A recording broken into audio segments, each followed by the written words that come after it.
Eres un soberbio, me desilusioné, lo siento. No soy un soberbio, ¿eh? Porque nada de esto es a favor de mí, no de que, uy, qué grandioso soy yo, qué simpático, qué buena gente soy yo. Al contrario, soy alguien que está al servicio de algo, al servicio de tu información, para que pienses. Y si piensas, que me quieras mucho da igual, lo agradezco, pero no es el objetivo. Lo siento mucho desilusionar a la gente. La mejor manera para evitarse eso, por cierto, es no ilusionarse con la gente.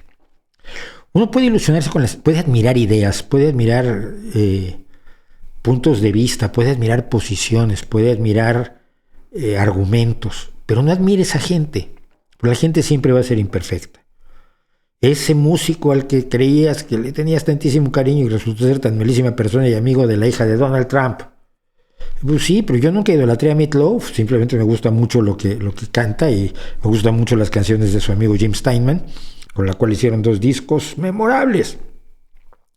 No admires gente, admira lo que hace la gente. Y entonces cuando esa gente hace cosas que no debe, pues no te desilusionas.